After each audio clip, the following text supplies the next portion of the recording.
Well, hello, my friends. JW here, and welcome to another brand new episode of Dunswell Zoo.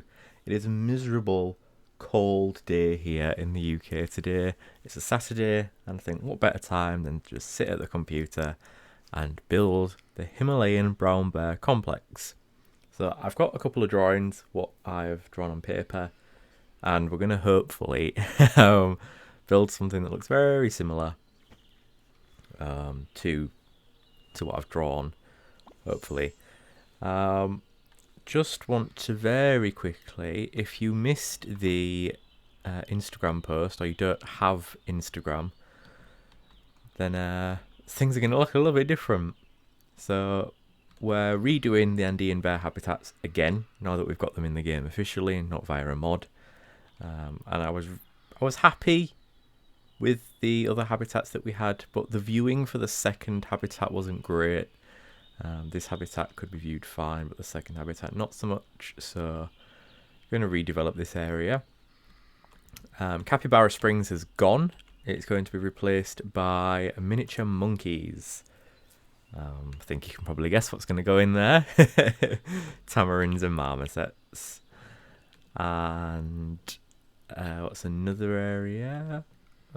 It was in the Australasia zone. So I'm not sure about the Mertens water monitor, whether we're going to keep them or not.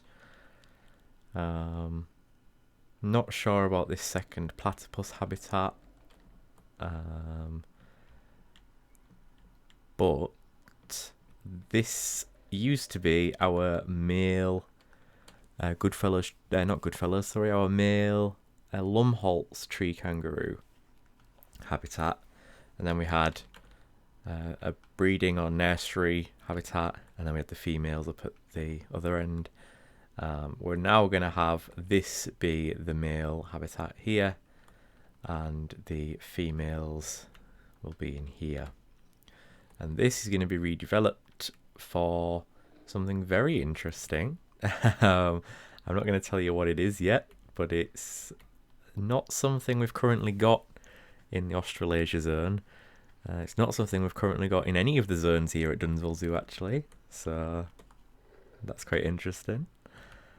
And then we just move around, and we'll head into the night down under, because we've got a couple of things in here. So this habitat used to be for the greater bilby, as did this habitat here. We're just going to have the one habitat for the greater bilby. A new species will be moving into here sometime soon. And then in the Twilight Grove, we've got our eastern quoll habitat here. And another animal will be moving into this habitat here. And then into the kiwi forest, into the Sunset Hall, and our brush-tailed betongs previously had two habitats. They had this one, and they had this one. This one on the left, I'm possibly going to change into something else, but this one here, I'm going to redo it. I'm sort of happy with it, but it could be better. But yeah, this habitat could be getting redone as well. And then we head through the exit. And on the left here, we had our Tarkahare Trail. This is now gone. Our Tarkahare has been moved offshore.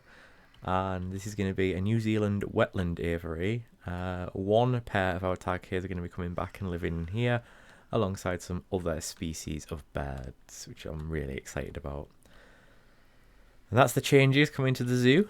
So we'll head on back. Oh, as well, just before I forget, not showing this off yet, but we've got our brand new conservation station here. So you can come in here and you can view the exhibit animals. We've got axolotls at one side, snakes at the other.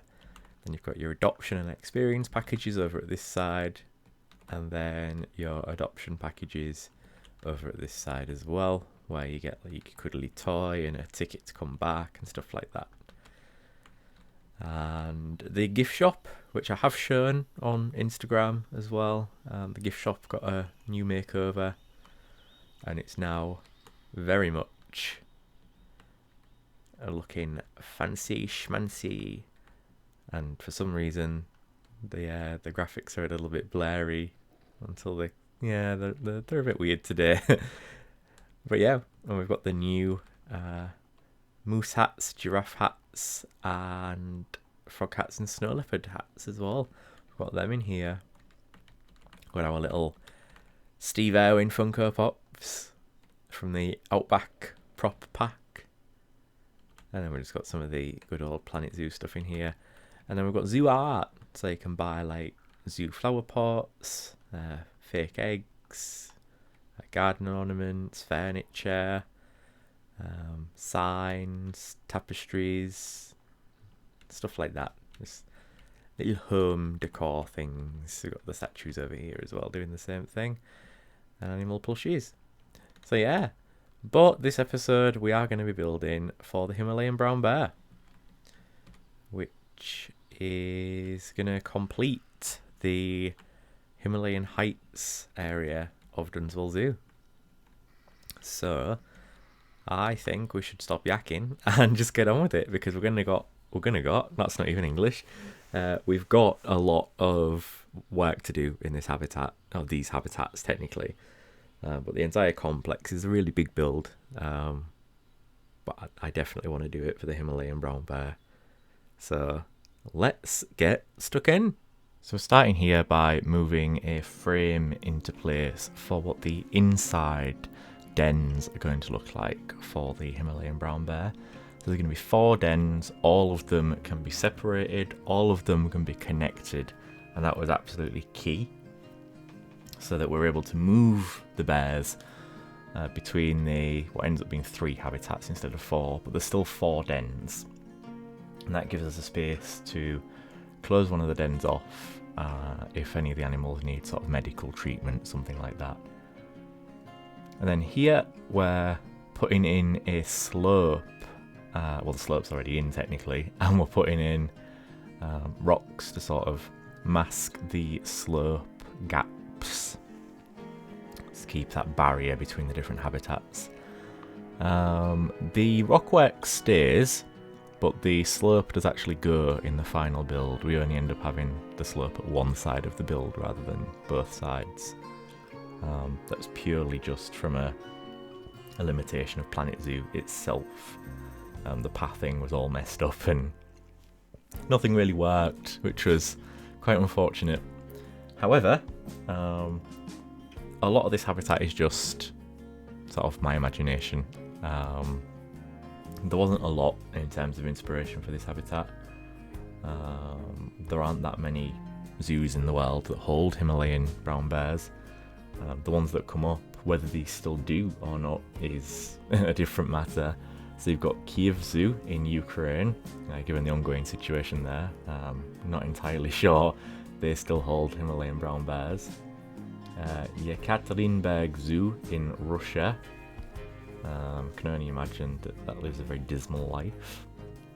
Perm Zoo in Russia. Again, I can only imagine that the bears there live a very dismal life. Shanghai Zoo in Shanghai, again, probably very dismal, poor bears. Almaty Zoo in Kazakhstan. Orovruchi Zoo in Krasnoyarsk in Russia. I've seen the images of the habitat that bear lives in, and that zoo should be shut down, quite frankly. And Orad Zoo, or Orada Zoo I think it is, in the Czech Republic.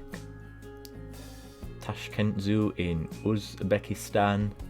Chengdu Zoo in China, poor bears in China. And Termez Zoo in Uzbekistan. Those are listed as the current holders of Himalayan brown bear, but obviously I don't know how up to date that list is. So we'll just assume that through complete circumstance we've managed to secure ourselves some bears from a closed zoo in Russia, and they're genetically unrelated, so we're able to breed them. and that's part of why this facility is being constructed. So you can see I've already constructed the fence for the Himalayan brown bears, and we're now just constructing a little access gate. So this access gate was inspired by, not that you need inspiration for an access gate really, but it was inspired by the access gates on the polar bear enclosures at Yorkshire Wildlife Park. They're these massive sort of sturdy metal gates, and it gives the keepers access to the habitats while the animals are inside. But the gates are big enough to allow us a vehicle to sort of go in, and that was something that I wanted to do here, is that we have this massive gate and we can have a vehicle go in and back right up to those doors, and then we can release a bear into a trailer or something like that, or into a crate, load it onto the vehicle, and then the vehicle can be driven through the zoo to the entrance and then out to the world. How it would be driven, not a clue. The paths aren't exactly vehicle friendly in Dunswell Zoo, unlike Eastlake, where we've got that main sort of path which acts as like a vehicle thoroughfare as well, and that's the main vein to the entire area. But such is the magic of imagination in Planet Zoo. Here I'm just building a little sort of ditch area for one of the Himalayan brown bear habitats. And it's just to sort of keep the guests from touching the animals, and likewise to keep the animals from touching the guests. But Himalayan brown bears are quite special, despite them being particularly rare in captivity. They are a subspecies of the brown bear, and they have thick fur, obviously because they live in the Himalayas, which is more often than not sandy or reddish brown in colour. They have a very large head, very large body. They are sexually dimorphic, so the males are significantly larger than the females.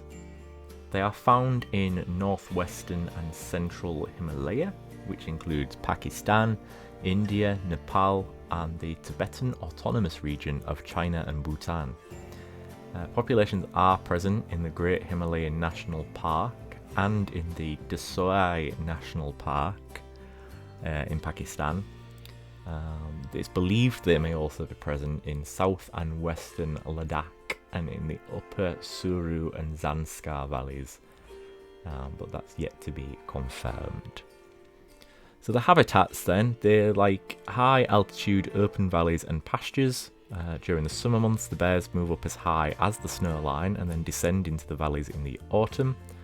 And Himalayan brown bears are the least arboreal of all bear subspecies. The Himalayan brown bear is listed as, I think it's critically endangered in Planet Zoo. I'm sure it's critically endangered in Planet Zoo. It is, yeah. So they're critically endangered in Planet Zoo, and the Bear Conservation website has them listed as vulnerable under Schedule 1 of the Indian Wildlife Protection Act. They live for about 20 to 30 years in the wild. Obviously that would be different in captivity depending on the level of care that they're receiving. And they are omnivorous, so they eat grasses, root bulbs and other plants. They also eat insects and small mammals such as marmots, pikas and voles. In the autumn they feed on fruits and berries, but will also take sheep and goats, and they will also feed upon carrion when they come across it as well. And just quickly diverting away from the Himalayan brown bear facts, that rock cave that you can see in this habitat, that gets removed. It's too narrow between the cave and the wall of the habitat, so we remove it. There's also a massive shift in timings and stuff, but we'll get onto that a little bit later in the video. Yeah, it's looking alright at the minute. this was a nightmare, getting the waterfall to work. So I took a pre-existing waterfall from the workshop, removed all the rocks and just kept the jets, and then replaced all the rocks in my own sort of variation, something that was more fitting for the habitat. But it was really tricky. Obviously getting everything to line up and getting it to look natural, it was just a bit of a nightmare. But I think I managed it in the end, hopefully.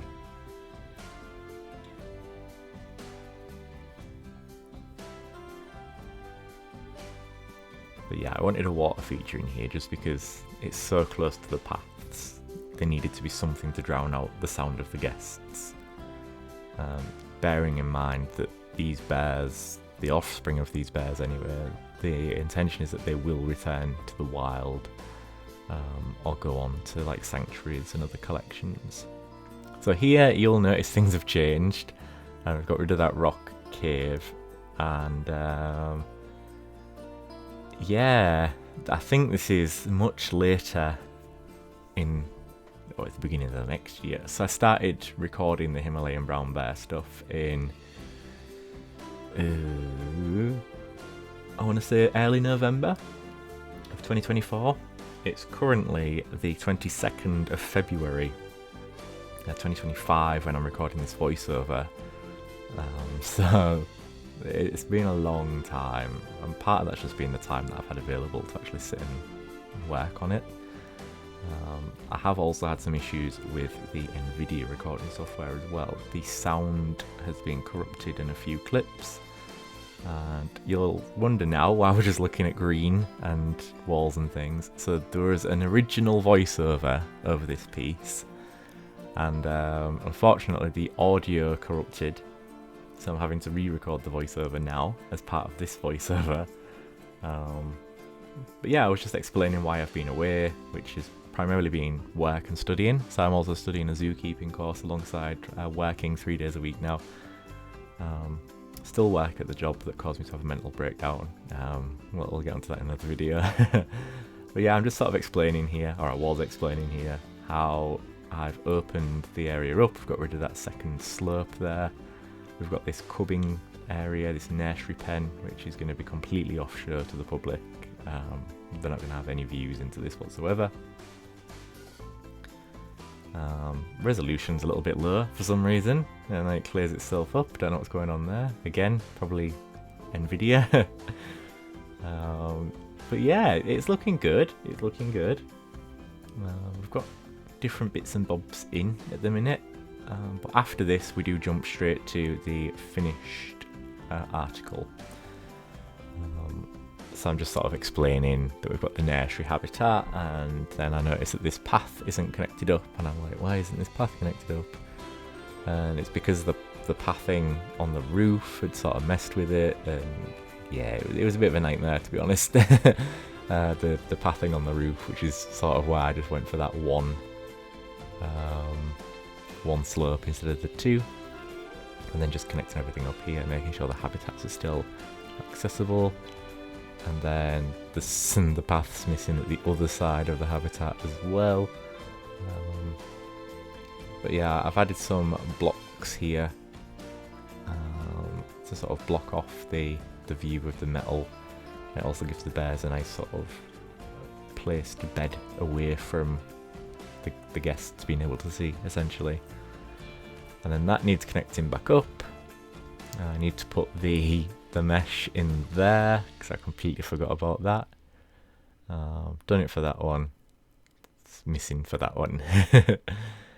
And then yeah, the little like roof garden, we're going to do the same at the other side as well. And it does turn out really good, to be fair. I'm really pleased with how it turns out. We should just jump straight to that, I think, in a minute. I didn't record any other sort of time-lapse footage or speed build footage or anything like that. I just cut straight from explaining where I'd been to where we are now. I'm just explaining that there's a sign that's going to go there that says "Welcome to Himalayan Heights," blah blah blah.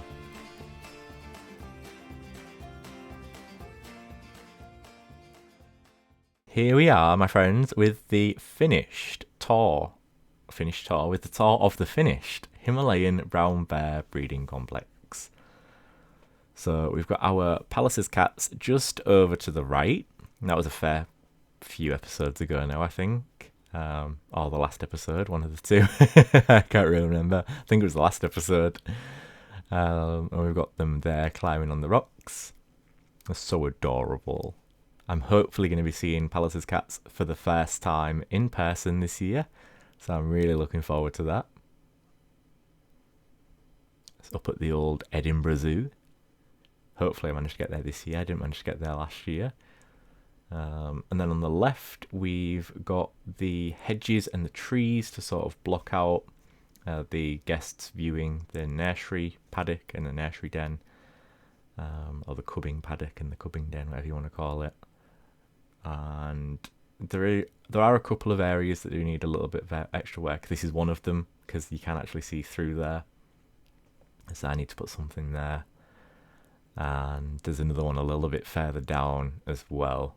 And then there's another one on the roof, where you can sort of see in, and I don't want that at all for that habitat. So we go past the hedges, which makes the resolution go funny for some reason. And there's Frank, our height friend.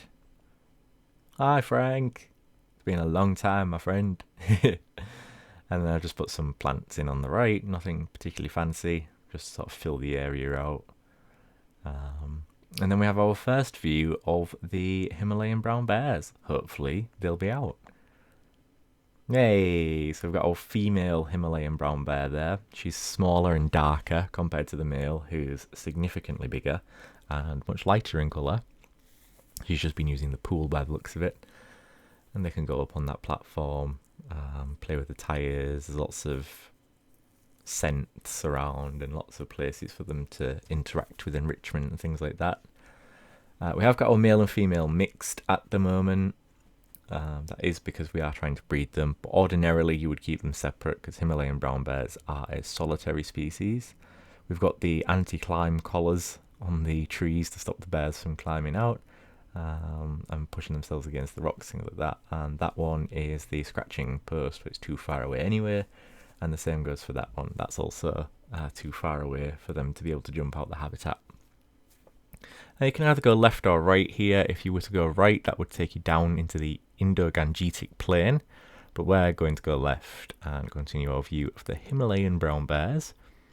And we've got some education here. So the Himalayan brown bear, also known as the Himalayan red bear or the Isabeline bear, is a subspecies of the brown bear, occurring in the western Himalayas. It's the largest mammal of the region, with males reaching up to 7'3". That should say in length, but it says in long, so I'll need to go back and edit that. Yep, definitely says in long, but it should say in length. Himalayan brown bears are omnivores and will eat grasses, roots and other plants, as well as insects and small mammals. They also like fruits and berries and will prey upon large mammals, including sheep and goats. Sadly, the Himalayan brown bear is poached for fur and claws for ornamental purposes and internal organs for use in medicine. It is killed by shepherds to protect their livestock. The tree bearing the state flower of Himachal, Branch, is the favourite habitat of the Himalayan brown bear. Due to the high value of the Branch tree, it's commercially cut, causing further destruction to the brown bear's habitat. Which is a damn shame. All the more reason to have them here in the zoo breeding and contributing to that breeding programme. And raising awareness for the species and the issues they face out in the wild. Got a female again there on that little sort of mound. I really like this view actually, it's one of my favourite views in the habitat.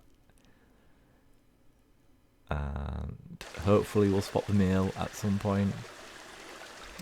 To the right will take you to the Manchurian area, that'll be coming soon to the channel. And then you can see here the door that the keepers use to enter the habitat. And then we've got the roof sort of viewing area, the pavilion as well. And we've got two more viewing opportunities for the bears at ground level for this habitat. You've got this window we're looking through now. And then there's a curved window, to view the habitat through, and it'll be just to our left in a second. Yep, there it is. And this gets you a nice good view of the entire habitat. You can see right down to the bottom of the habitat. No sign of the male, unfortunately. He's probably asleep. So we'll move on. And then we've got our third, technically, Himalayan brown bear habitat. So this is what would be used for the male and or the female when they're separated from the other. So they would sort of rotate access to the big habitat on the front with this habitat here. Obviously if there's no cubs, then they would have access to this habitat and the cubbing habitat as well. You can see the staff walking down here and the skips and some sort of behind the scenes stuff. But I kept that in because it's sort of realistic for what you'd see in a zoo. But on the back I didn't want you to be able to see into the cubbing habitat, so I've put some blue sheeting up there. But yeah, this would just be a habitat for one bear, or maybe when the siblings, the bear cubs, when they get older, they could have this habitat until they find a new home. But yeah, I left that one open just because it's not too bad, and the keepers, they would need somewhere to check in on the infants or the resident bear in that habitat on that day, stuff like that. So I just left that one panel open. And then we head up here, and this took ages to do. So there used to be that ramp coming up from the other side, that's gone. Over on the left we've got education. Here we've got a how do you size up to the Himalayan brown bear. It's probably a little bit big for a Himalayan brown bear, but we work with what we work with. Got some benches, got two nice little gardens. Don't know what happened with the path there, we sort of dipped down. We've got these little gardens on either side, which provides the bears some privacy, but it's also serving for sort of natural biodiversity and things like that. I've got this nice wooden sculpture of a bear. That'll just pass as a Himalayan brown bear. And then you've got this view here. You could get some really good views of the bears from here actually, but our female seems to have disappeared, which is unfortunate. And then you can sort of wedge yourself in here and get some good views. And if you fall or climb into the bear habitat, then that's on you, quite frankly. This bit needs covering up because I don't want people to be able to access back here to see into this habitat. I want it to remain as secluded as possible. So this needs covering up somehow. So there might be a couple of extra pieces of rock, something like that. Yeah, just sort of explaining that same thing there. Climbing on the bear, and then the path does that weird dippy thing again, so I get distracted by that, and it's like, what's happening here? It goes up and down and up and down. And then we have our education seating over on the left here. So we've got our talk point and some seating. It seemed a bit weird having seating at the other side as well when the talker, the speaker, is obviously at this side. So I've just got the one lot of seating, and would make sure that there is always a bear in this habitat when the talk's going on. It's not to say we're going to force them out, it's just to say that, you know, we're not going to give a talk to an empty habitat when both the bears are in the front habitat, something like that. It's just, we'll make sure there's always a bear that has access to this habitat. And again, the bears can't jump that space, there's more space than you think there, but if you chuck yourself over or drop anything, that's on you, quite frankly. We're not shooting any bears because you're an irresponsible person. And then over on this side, you get some education. So we've got two of the topics that are affecting bears, which is climate change and repair of the ozone layer. And then we also have protect the bees, and that's just because there's a load of flowers up here really, and we want to promote biodiversity, and pollinators are so important. And then, hey, we've got our male. There he is. Using the food enrichment. He's massive. Again, texture's really weird on him. I am using the Himalayan Brown Bear Remaster mod, but the texture just looks really smooth. It shouldn't look really smooth, but there we go. He's really cool. I like him. Got real big fluffy ears.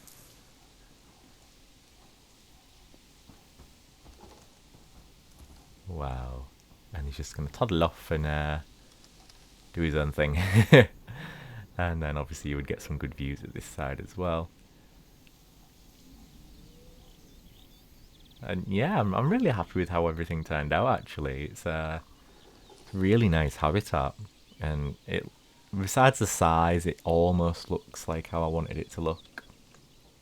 I did imagine it being a little bit bigger because this space does seem a bit small for two bears. But obviously the idea is that the two bears would only be in here sort of temporarily. He's just sat on his bum, being a weird little bear, facing the wall and giving himself a scratch. I hope it's a scratch anyway. But yeah, the two adult bears would only be in here for breeding purposes. Other than that, it would be the mum and the cubs, or just the male, or just the female. So it pays off in the end. It's not a major sort of thing. And off he toddles off back to bed, because he's a big sleepy bear. So yeah, it was an effort getting this habitat finished. There was a lot of different iterations, a lot of changes, things like that. But I am really happy with how it turned out in the end, in all honesty. Just a few last little facts about Himalayan brown bears. They are diurnal and are solitary except for mating. The bears go into hibernation in a cave or a dugout den in around October and re-emerge in April or May. So yeah, that's the Himalayan brown bear, and we'll finish with some nice shots. I think we're going to see the female. I think the female's going to run up in a minute. Yeah, she is. She's seen the keeper refilling some of the food enrichment, so she's going to wait for him. I can't remember the names of the male and the female at the moment, but if you do have any name suggestions, by all means suggest them, unless I like the names that they've already got, in which case I'll keep them. The male's on the other side there having something to eat. So yeah, we've got an invisible path here, which allows the... I need to do the mesh thing here. We've got an invisible path that allows the staff to walk over it, and I love how it looks. We're going to see it in action. Look at that. Yeah. And obviously the bears would have access underneath, and they can then access the different habitats and stuff like that. This is the sort of stuff we need in Planet Zoo 2. And I've got a door to put on there as well. But yeah, this is the Himalayan brown bear breeding complex, more or less finished. Well, it is finished technically, but I'm really happy with how it turned out. There are a few little tweaks here and there what it could maybe do with, but I'm not in a rush for that. It's suitable for the bears definitely at the moment. And yeah, I've just given you like a really quick walking tour of the area. So there will be one more episode after this in the Himalayas, which will be a tour of the completed Himalayan area. And then after that, we're going to move, well, as far as Dunswell Zoo is concerned, we're going to move back to South America. I'm going to do Adventure Andes, and we've got the... there's poo near the pool. There is always poo in my videos. We've got some tweaks and changes to do in South America, as well as some brand new habitats. So I will leave you with some cinematic shots of the bears. Thank you very much for watching. Please remember to hit that like button and subscribe to the channel. It really helps me out. It helps the channel grow. Thank you for sticking with me, and I shall see you all next time. Until then, stay safe, stay kind, and bye-bye for now.